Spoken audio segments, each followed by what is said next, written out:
නම සිතුමි ආශා මගේ පාසල ඉබ්බාගමු සෙන්ට්‍රල් මගේ රිසල්ට් එක A2යි B1යි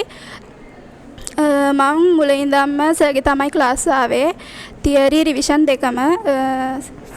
සමන්ත සර් ගැන නම් කියන්න වචන නැහැ ඇත්තටම මට හම්බෙච්ච හොඳම ගුරුවරයා අරයා කිව්වා වගේ ඇත්තටම මැණික් ගලක් මම මුලින්ම කරේ ජෝග්‍රෆි ඇග්‍රි සයන්ස් එක්ක හෝම් සයන්ස් මම ඇග්‍රි සයන්ස් කරේ ඉස්කෝලේ වෙන කරන්න සබ්ජෙක්ට් එකක් තිබ්බේ නැති නිසා කාණ්ඩවල ප්‍රශ්නයක් හින්දා ඒ වුණාට ඒ විෂය අමාරු වුණා අවුරුදු එකමාරක් විතර කරගෙන යනකොට මම ඒක සර්ට කියන්නම් කියලා දවසින් දවස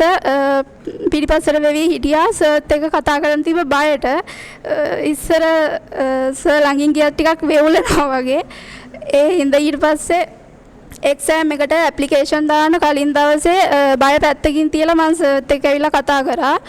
සර් ශනිකව මට කිව්වේ විෂය මාරු කරන්න මම දෙපාරක් හිතුවේ නැතුව සර්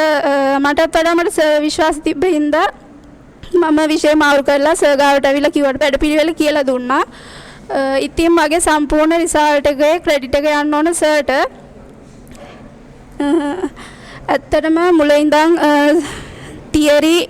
නෝට් සම්පූර්ණයෙන් කරන කුරුණෑගල මේ සර් වගේ ගුරුවරයෙක් කොහෙවත් හොයා ගන්න නැහැ සර්ගේ තියරි නෝට් එකෙන් ඕනම ප්‍රශ්නයකට උත්තරයක් හදාගන්න පුළුවන් හරිම ලේසියෙන්. ඉතින් සර්ට ගොඩාක් පිං අපි වෙනුවෙන් වෙච්ච හැම මහන්සියකටම කැපකිරීමකටම thank you.